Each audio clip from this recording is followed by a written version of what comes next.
Hello everyone, कैसे हो आप? सो करते करते आज 23rd डे पे हम पहुंच चुके हैं और this is going to be an interesting lecture again. तो हम लोग इवोल्यूशन पे बात कर रहे हैं और आपको जैसा कि पता ही है, पिछले 3 लेक्चर्स आपने कवर कर ही लिए होंगे जिसमें हमने काफ़ी इंटरेस्टिंग चीज़ों पे बात की, geological time scale and again. Now today we are going to discuss on one important and interesting concept called natural selection. Natural selection, जब आप वर्ड सुनते हो तो तुमको ऑब्वियसली समझ में आ रहा होगा कि नेचर से रिलेटेड कुछ सिलेक्शन की प्रोसेस होने वाली है। और बिल्कुल सही सोच रहे हो आप, ऐसा ही कुछ होने वाला है। नेचुरल सिलेक्शन की जब हम बात करते हैं तो इसी बारे में कुछ बात करते हैं, ठीक है? तो चलो हम टॉपिक पे पढ़ते हैं। बट बिफोर मूविंग ऑन, आपको जैसा कि पता ही है ऑलरेडी कि वी आर वर्किंग ऑन संभव सीरीज और ये डे 23 है। This is a 60 day free course और इसके नोट्स एंड टेस्ट आपको टेलीग्राम चैनल पे अवेलेबल है, वहां जाके आप देख सकते हो, वो भी फ्री ऑफ कॉस्ट है, ठीक है? फ्री ऑफ कॉस्ट, ठीक। नाउ किसके लिए अवेलेबल है? CSR नेट, JEEE IITs हैं और उसके अलावा जो इंपॉर्टेंट बायोलॉजिकल एंट्रेंसेस है दूसरी, उन सब में ये लेक्चर्स डायरेक्टली लग जाएंगे। What are we going to discuss today? तो आज हम क्या बात करने वाले हैं? So today we are going to discuss about natural selection.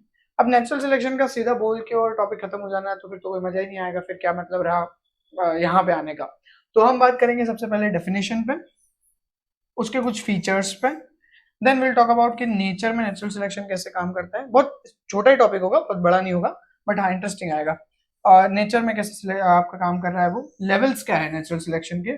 और लास्टली हम लोग बात करेंगे थोड़ी बहुत models of natural selection. What are the models of natural selection? Perfect. Let's start with the definition without any further ado. अगर हम natural selection की डेफिनेशन को देखें तो भाई साहब तुमको एक चीज समझना पड़ेगी कि ये एक फोर्स है।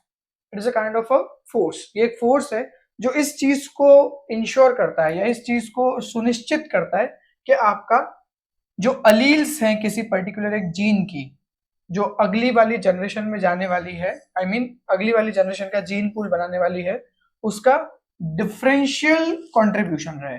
क्या मतलब है? मान लेते कोई एक पर्टिकुलर जीन है और उसकी दो अलील है, कैपिटल है और स्मॉल है। तो नेचुरल सिलेक्शन ये डिसाइड करता है कि भाई साहब अगर ए ज्यादा बेटर अलील है तो आप ए को भेजो, और स्मॉल ए ज्यादा बेटर अलील है तो आप स्मॉल ए को आगे जीन पूल में भेजो। इसको बोलते हैं डिफरेंशियल डिस्ट्रीब्यूशन या differential contribution of alleles of a gene to the gene pool of the next generation. और इससे होता क्या है? इससे हम मेंटेन करते हैं polymorphism, genetic polymorphism in the genotypes, एक जनरेशन के बाद दूसरी जनरेशन में। तो सिंपल से ही अगर एक बहुत आसान भाषा में कहा जाए तो नेचुरल सिलेक्शन वो फोर्स होता है जो ये डिसाइड करता है कि कौन सी वाली अलील्स हैं किसी पर्टिकुलर जीन की जो अगली जनरेशन को क्रिएट करेंगी। आसान भाषा में ये है। तो अगली जनरेशन जो बेटर अलील होगी वो अगली जनरेशन में जाएगी और जो खराब अलील होगी वो उसी जनरेशन में खत्म हो जाएगी। और इससे हमारा पॉलीमॉर्फिज्म, मतलब ऑब्वियसली समझो इस चीज को कि आने वाले समय में जो चीजें होंगी वो आज नहीं है, तो उस समय पे जो अलील्स बेटर होंगी वो आज नहीं है। ऑब्वियस बात है ना, वो तो क्योंकि आज वो अलील काम की नहीं है लेकिन कल को हो सकती है क्योंकि कल समय बदल गया। तो उस केस में वो वाली अलील जो कल के लिए बेटर है उसको वो अगली जनरेशन में भेज देता है। This is known as natural selection. Perfect. अब देखो यहाँ पे कुछ इंपॉर्टेंट फीचर्स हैं जिनको हम एसेंशियल फीचर्स भी बोल सकते हैं कि क्यों नेचुरल सिलेक्शन करना है। तो सबसे पहले तो रिप्रोडक्टिव सक्सेस। रिप्रोडक्टिव सक्सेस का क्या मतलब होता है कि नेचुरल सिलेक्शन उन अलील्स को फेवर करवाता है जो आगे जाके रिप्रोड्यूस करने में मदद करती है या उन अलील्स को रिप्रोडक्शन करने में आसानी मिलती है। अब अलील्स और गैमेट्स को एक साथ ले सकते हो तुम, तो वो गैमेट्स को मदद करता है कि हाँ भैया आपका रिप्रोडक्शन होगा और आपको बेटर तरीके से क्या मिलेगा, मेट मिलेगा, आप ज्यादा बेटर रिप्रोड्यूस कर पाओगे और जो रिप्रोड्यूस कर पाएगा वही अगली जनरेशन बना पाएगा क्योंकि बच्चे तो उनके ही पैदा होंगे ना। बात समझ में आ रही है? तो पहली चीज तो रिप्रोडक्टिव सक्सेस, और डिफरेंशियल रिप्रोडक्शन में भी मदद करता है ना? डिफरेंशियल रिप्रोडक्शन का क्या मतलब है? अभी मैंने बोला ना कि स्मॉल है, मान लो खराब अलील है तो इसको रिप्रोड्यूस करने में दिक्कत आएगी, लेकिन ये बढ़िया अलील है तो इसको रिप्रोड्यूस करने में आसानी होगी। This is natural selection. Afterwards ये बेनिफिशियल जीन को इंकरेज करता है। बेनिफिशियल जीन का क्या मतलब है? मान लो कि कल को अचानक से बहुत ज्यादा धूप बढ़ जाती है, धूप बढ़ जाती है तो यूवी रेस भी पड़ेंगी, तो जिन लोगों के अंदर मेलानिन पिगमेंटेशन आसानी से हो पाएगा तो वो उनके लिए बेनिफिशियल होगा। लेकिन आज के समय में अपन क्या बोलता है, यार फेयर एंड लवली लगाओ।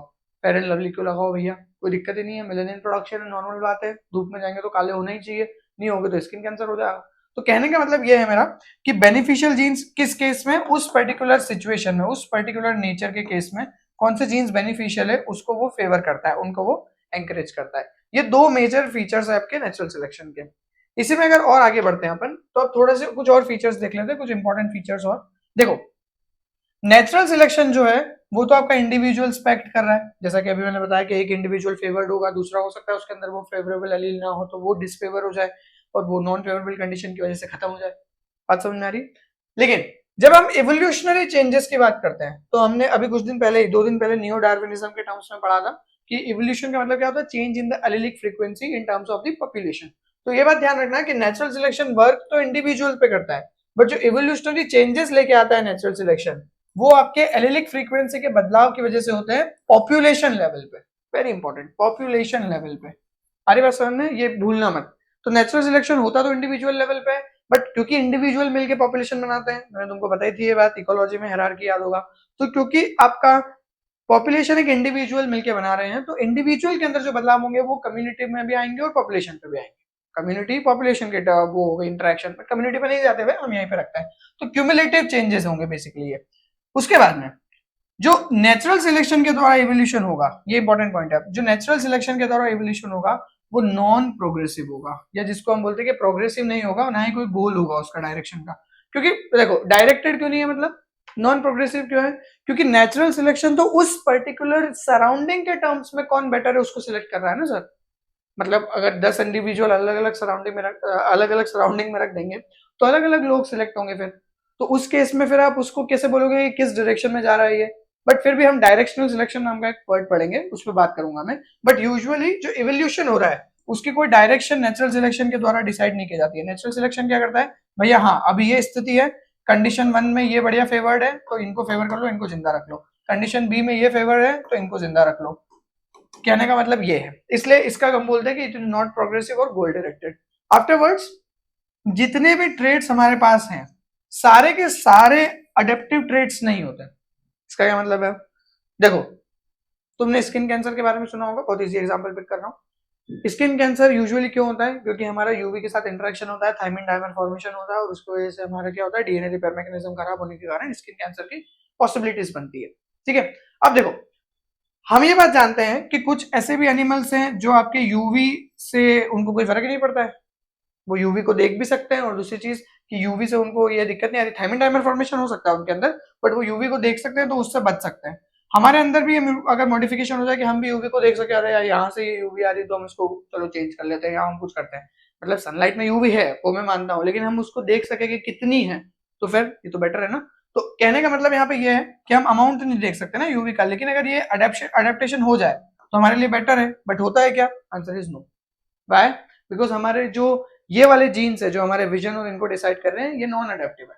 Getting it? हम रात को उतने अच्छे से नहीं देख सकते हैं, बट उल्लू देख सकता है, नॉक्टर्नल एनिमल्स देख सकते हैं, तो उनके अंदर वो अडेप्टेशन हुए, हमारे अंदर वो अडेप्टेशन नहीं हुए।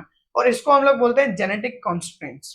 क्या बोलते हैं इसको? जेनेटिक कॉन्स्ट्रेंट्स, के हमारे कुछ अलील्स ऐसे हैं जो अडेप्टेशन नहीं कर सकते हैं, वो कॉन्स्ट्रेन है। ठीक है, चलो आगे बढ़ते हैं, इस पर और ज्यादा डिस्कशन की कोई रिक्वायरमेंट नहीं है। Now we are moving on कि नेचुरल सिलेक्शन नेचर में कैसे चलता है।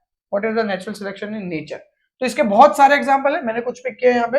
पहला है इंडस्ट्रियल मैनरिज्म, बचपन से सुनते हुए आ रहे होंगे तुम इस वर्ड को, और इसके अंदर बिस्टन बेटुलेरिया नाम का एक मौत है, उसके बारे में बातचीत होती है। तो इसमें क्या बोलते हैं अपन कि भाई साहब जब आपका यूके में इंडस्ट्रियल रेवोल्यूशन हो रहा था उसके पहले वहां पे जो आपके प्लांट्स हुआ करते थे वो ग्रे ट्रंक के हुआ करते थे, और ग्रे ट्रंक पे आपका ब्लैक कलर का मॉथ जो था वो कॉन्ट्रास्ट मारता था, है ना, कॉन्ट्रास्ट करता था। जैसे ये ब्लैक, मान लो ये ब्लैक कलर का ट्रंक है तो इस पे व्हाइट कलर कॉन्ट्रास्ट मार रहा है, ऐसे आपका ग्रे कलर के ट्रंक पे ब्लैक कलर कॉन्ट्रास्ट करता था।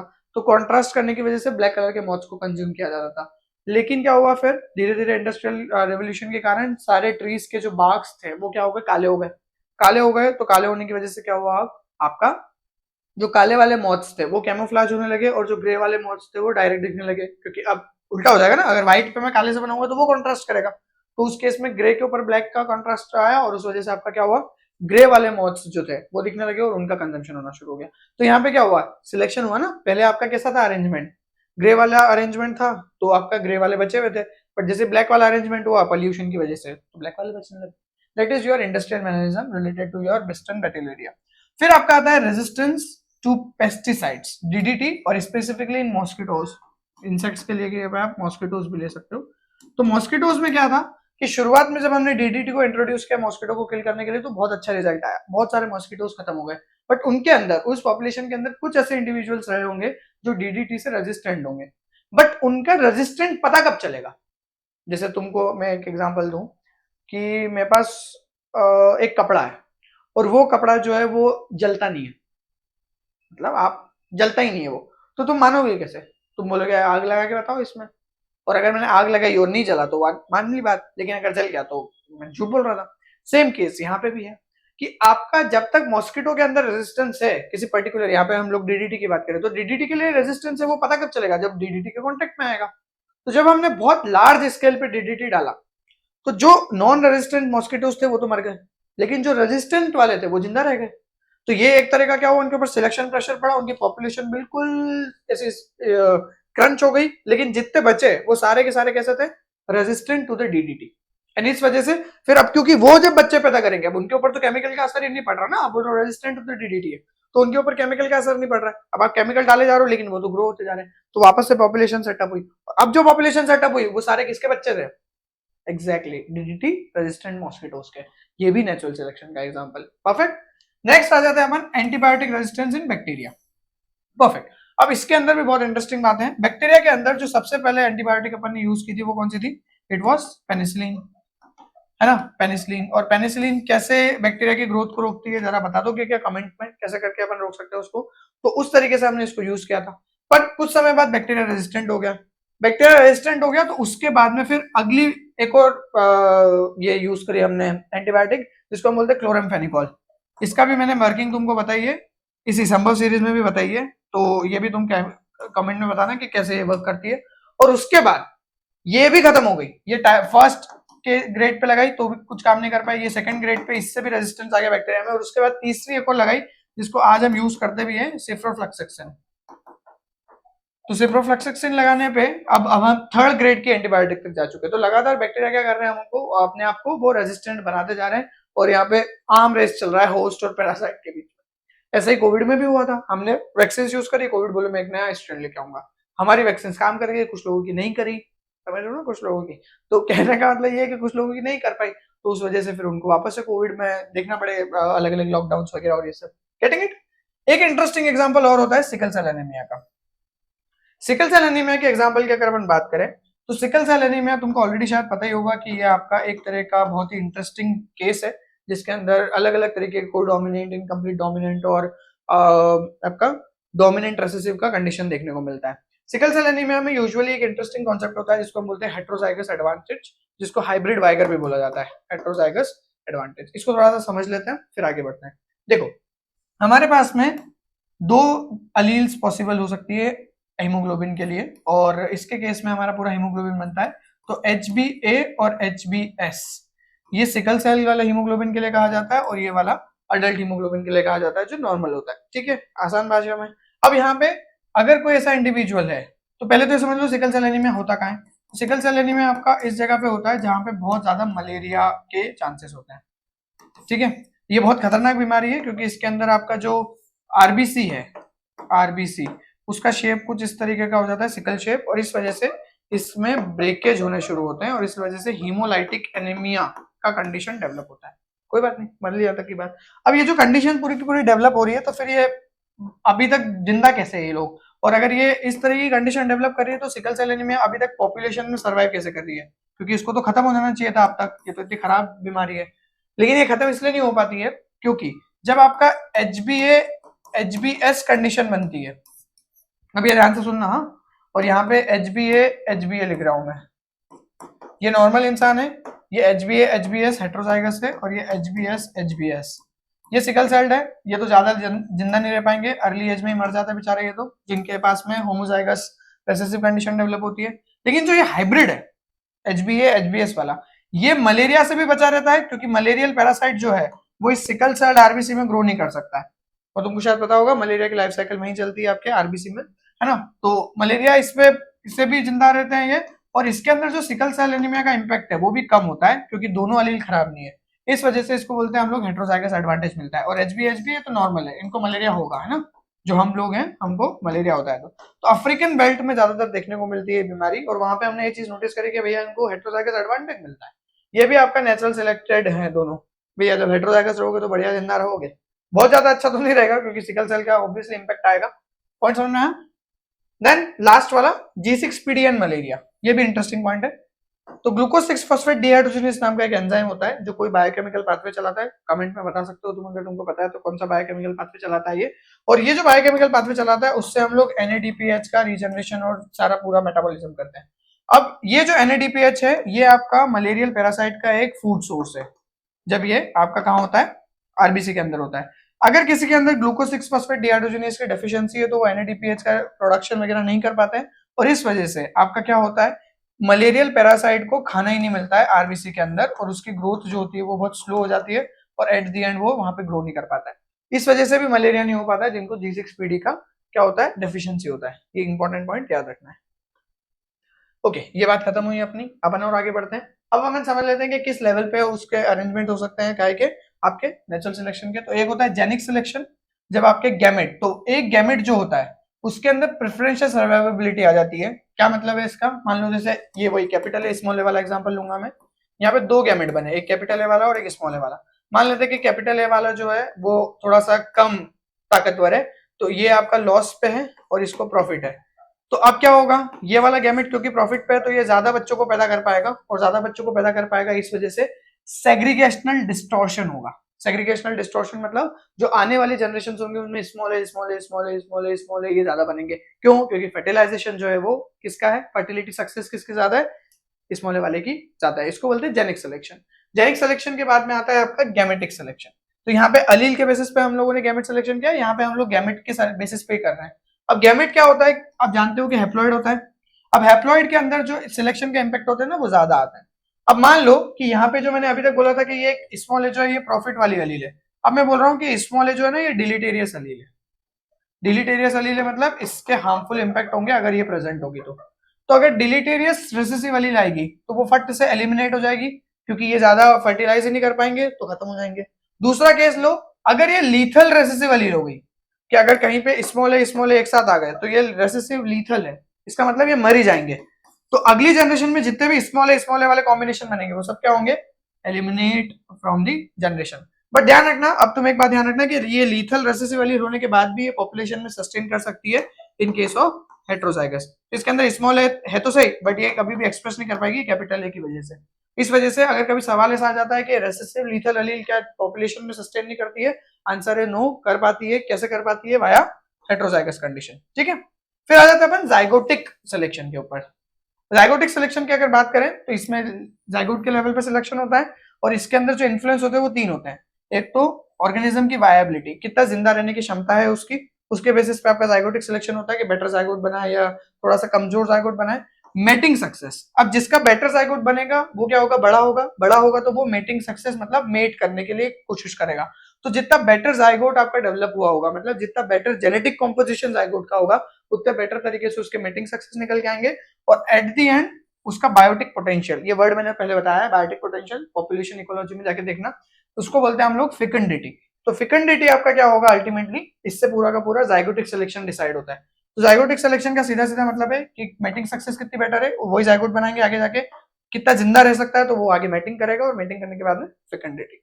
तो बेसिकली जाइगोट बनने के भी और जाइगोट से जो ऑर्गेनिज्म पैदा हो रहे हैं, मतलब जो जाइगोट आगे जाके ऑर्गेनिज्म बना रहा है, वो दोनों लेवल पे सिलेक्शन चलता है। ठीक है, right, let's move on. Now बात कर लेते हैं थोड़ा बहुत सेक्सुअल सिलेक्शन। सेक्सुअल सिलेक्शन को इंट्रासेक्सुअल सिलेक्शन भी कहा जाता है, क्योंकि यूजुअली ये एक ही टाइप के सेक्स मेंबर के बीच में होता है, मतलब मेल मेल या फीमेल फीमेल, है ना। तो अब यहाँ पे ये थोड़ा सा नेचुरल सिलेक्शन से अलग है। पहली चीज तो क्यों, क्योंकि ये सेक्सुअली एक्टिव ऑर्गेनिजम्स पे ही चलता है, जबकि नेचुरल सिलेक्शन जो है वो सभी पे चलता है, सारे इंडिविजुअल, सभी एज के इंडिविजुअल्स पे चलता है ना। और सेम सेक्स के मेंबर्स पे ही चलता है। जैसे मेल है तो एक मेल जो है वो दूसरे मेल से लड़ रहा है एक फीमेल को अट्रैक्ट करने के लिए, ये होता है आपका सेक्सुअल सिलेक्शन। फिर आ जाता है स्पीशीज लेवल पे सिलेक्शन। स्पीशीज लेवल पे अगर सिलेक्शन की बात करें तो ये स्पीशीज लेवल पे, जैसा आपने बोला, तो स्पीसिएशन की रेट, जो कल मैंने तुमको स्पीसिएशन बढ़ाया था, उसकी रेट को डिसाइड करता है आपका ये स्पीशीज लेवल का सिलेक्शन। जितनी स्लो आपकी स्पीसिएशन की रफ्तार होगी उतना ज्यादा बेटर सर्वाइवल चांसेस होंगे। क्यों, क्योंकि आप हर बार एनवायरमेंट के अकॉर्डिंगली अपने आप को चेंज करोगे, इस वजह से आप बेटर सर्वाइव कर पाओगे। लेकिन धड़ से अगर आपने स्पीसिएशन किया तो आपने एनवायरमेंट के अकॉर्डिंग अपने अंदर चेंज नहीं किया, और यहाँ पे आपके सर्वाइवल चांसेस भी गिर जाते। ठीक है, ये पॉइंट समझ में आया, ये याद रखना। Okay, now we are moving on to the important concept of models. Models क्या क्या है। तो बेसिकली 4 मॉडल है। देखो हम ये बात जानते हैं कि नेचुरल सिलेक्शन जो है वो आपका एलिलिक फ्रीक्वेंसी के डिस्ट्रीब्यूशन को बदलता है। ऑब्वियसली वो एलिलिक फ्रीक्वेंसी के डिस्ट्रीब्यूशन को बदल रहा है, क्योंकि एक एलील को बोल रहा है कि भाई तुम बढ़िया हो, और दूसरे एलील को बोल रहा है कि नहीं नहीं तुम अच्छी नहीं हो। तो क्या कर रहा है ये, एक एलील को बोल रहा है कि हाँ तुम डिस्ट्रीब्यूट होते जाओ, बच्चे पैदा करवाते जाओ, और दूसरे को बोल रहा है नहीं मत जाओ आगे। तो इस वजह से वो क्या कर रहा है, आपके एलिलिक फ्रीक्वेंसी को बदल रहा है, और क्या कर रहा है, हेरिटेबल ट्रेट्स को बदल रहा है बाय फेवरिंग सम जीनोटाइप्स इन दी पॉपुलेशन, कुछ जीनोटाइप्स को फेवर करके और कुछ को डिसफेवर करके। ठीक है, ये पहली पॉइंट होगी। दूसरी पॉइंट, जब भी हम किसी पर्टिकुलर ये जो मॉडल्स की हम बात कर रहे हैं, ये सारे मॉडल्स किस बेसिस पे हैं कि क्या रिजल्ट्स बने आपके और कौन कौन से जीनोटाइप्स आपके फिक्स होते गए। हाँ, जो नेचुरली सिलेक्टेड होके फिर आगे बढ़ते जाते पॉपुलेशन में, उनको बोलते हैं फिक्स्ड जीनोटाइप्स। ठीक है, और 4 तरीके से हो सकता है, directional selection, stabilising selection, disruptive selection and cyclic selection. ये 4 मॉडल्स आपके देखने को मिलते हैं। Perfect, let's start with the first one, the directional. Directional से पहले तो तीनों के ग्राफ देख लो। डायरेक्शनल सिलेक्शन में क्या है आपका, डायरेक्शनल सिलेक्शन में आपका पर्टिकुलर एक तरफ एक तरफ का जो पॉपुलेशन होगा, एक एक्सट्रीम ट्रेट, उसको आपको क्या करेंगे, फेवर देखने को मिलेगा। ठीक है, देखो यहाँ पे ये फिनोटाइप और ट्रेट है हमारा, और ये नंबर ऑफ इंडिविजुअल है। तो पहले के टाइम पे क्या था, यहाँ पे था, अब ये मीन था हमारा, लेकिन अब क्या हुआ, इसका एक एक्सट्रीम की तरफ हमारी पॉपुलेशन शिफ्ट हो गई है, पॉपुलेशन आफ्टर सिलेक्शन है। ठीक है, तो कहने का मतलब सिर्फ ये है कि डायरेक्शनल में अपना एक तरफ कोई पर्टिकुलर जो पर्टिकुलर ट्रेट है, उस पर ये कैरेक्टर है, उसका कोई एक पर्टिकुलर तरफ का ट्रेट एक्सट्रीम जो होगा वो डिसाइड कर लिया जाएगा। मैं थोड़ा सा इसको डिटेल में एक्सप्लेन कर देता हूँ, एक मिनट में। देखो ये हमारा सपोज एक कोई ग्राफ है, ये नंबर ऑफ इंडिविजुअल्स होगा यहाँ पे, और यहाँ पे हमारा ये ट्रेट हो गया, कैरेक्टर या ट्रेट जो भी है ना। तो मान लो इस तरीके का मेरे पास एक ग्राफ है, ये मेरा एक एक्सट्रीम है, ये मेरा दूसरा एक्सट्रीम है, और ये मेरा इंटरमीडिएट है। तो अगर मैं इंटरमीडिएट को फेवर करता हूं तो मैं इसको बोलता हूँ स्टेबलाइजिंग सिलेक्शन। यही समझ लेना सारी चीजें ना, क्या बोल रहे हैं अपन। देखो यहाँ पे ये दिख रहा है, ये वाला ग्राफ, इसमें इंटरमीडिएट फेवर हो रहा है ना, एक ही तरह की पर्टिकुलर जो इंटरमीडिएट है। तो selection for one extreme and against the other, इधर हम एक एक्सट्रीम को सिलेक्ट कर रहे हैं, दूसरे को डिससिलेक्ट कर रहे हैं। यहाँ पे हम दोनों एक्सट्रीम को सिलेक्ट नहीं कर रहे हैं, और क्या इंटरमीडिएट को सिलेक्ट कर रहे हैं। एक्सट्रीम फिनोटाइप हम यहाँ पे छोड़ दे रहे हैं, और पर्टिकुलरली हम क्या कर रहे हैं, एक पर्टिकुलर जो इंटरमीडिएट है उसको सिलेक्ट कर रहे हैं। तो इंटरमीडिएट जब हम सिलेक्ट करते हैं तो इसको क्या क्या हो जाता है, स्टेबलाइजिंग सिलेक्शन। अगर हम किसी दोनों में से किसी एक को, या तो इसको फेवर करते हैं और इसको बोलते हैं कि नहीं हम इधर नहीं जाएंगे, तो इसको बोलते हैं हम लोग डायरेक्शनल सिलेक्शन।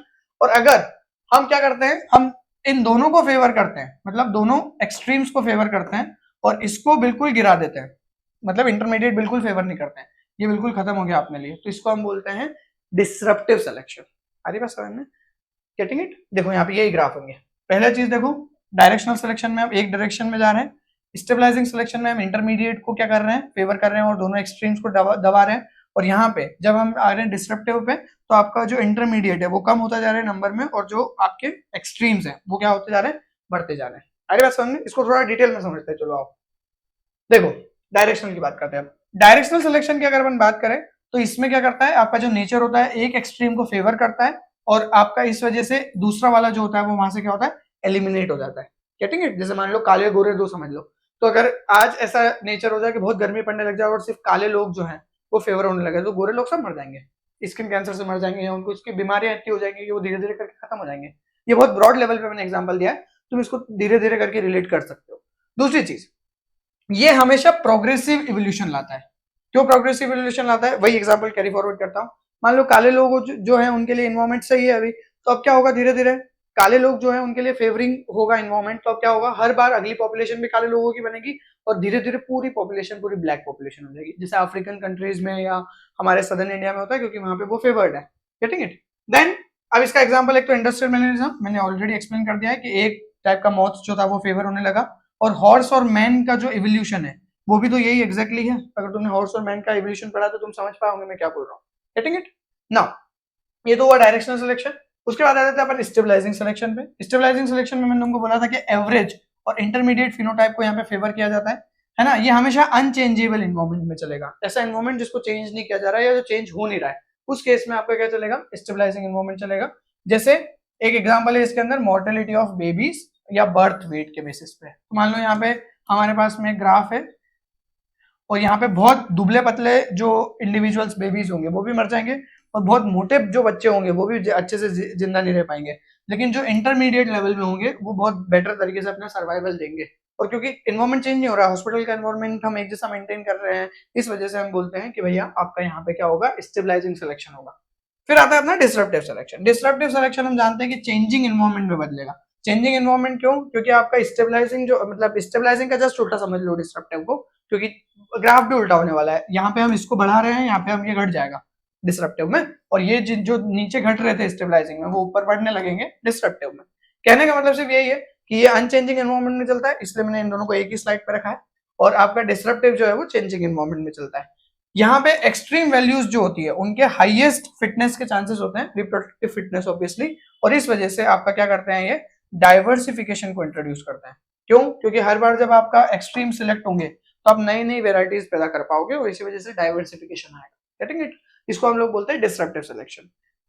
इसके बाद हमारे पास में डिसरप्टिव सिलेक्शन का एक बहुत इंटरेस्टिंग एग्जांपल है मिमेटिक बटरफ्लाइज। कुछ बटरफ्लाइज ऐसी होती है जो दूसरी बटरफ्लाइज को मिमिक करती हैं जो पॉइजनस होती है। तो नॉन पॉइजनस बटरफ्लाई क्या करती है, पॉइजनस बटरफ्लाई को मिमिक करके ये बताती है कि अरे मैं पॉइजनस हूं, मेरे को मत खाना। और इस तरीके से वो क्या करती है, मतलब एक्सट्रीम कंडीशन, नॉन पॉइजनस अलग हो गई, पॉइजनस अलग हो गई, तो पॉइजनस को नॉन पॉइजनस मिमिक कर रही है ना। तुमने शायद नाम भी सुना होगा मिमिक्री के टर्म्स में, वो वाला अरेंजमेंट है यहाँ पे।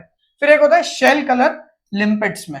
लिम्पेट्स में क्या होता है, ये कैमोफ्लेज करते हैं बार्निकल्स के ऊपर, और बार्निकल्स के ऊपर जब ये कैमोफ्लेज करते हैं, मतलब ये कैमोफ्लेज हो जाते हैं बार्निकल्स के ऊपर, और दिखते हैं कि ये भैया कुछ चट्टान वट्टान है, तो कोई इनके ऊपर फीड नहीं करता है फिर, है ना। लिम्पेट्स ऑन बार्निकल्स इंपॉर्टेंट एग्जांपल है, याद रखने का। आखिरी वर्ड बचता है अपने पास में cyclic selection.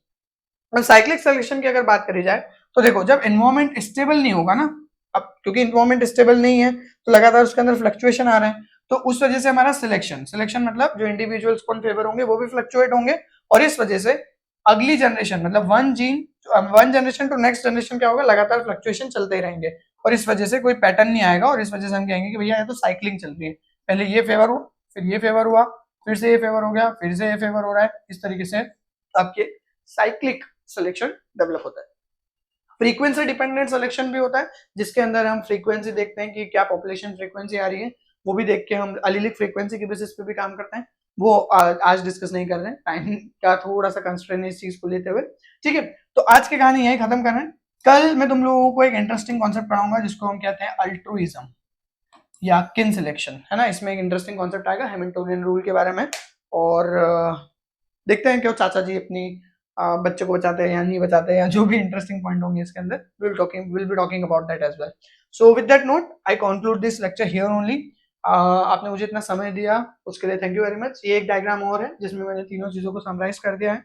If you want to look at it you can look at it, बाकी सारी बातें हो चुकी है, तो बिल्कुल मिलते हैं कल। एंड टेक केयर, अपना ध्यान रखो और अच्छे से पढ़ते रहो, टेस्ट देते रहो। कोई भी डाउट है तो कमेंट में पूछो, I try my best to answer as much as possible. And इसके अलावा दिवाली के बाद शायद एक नई बैच शुरू करेंगे जून के लिए, उसके बारे में बात बाद में करेंगे। मिलते हैं अपन जल्दी फिर, ठीक है। Thank you, bye bye.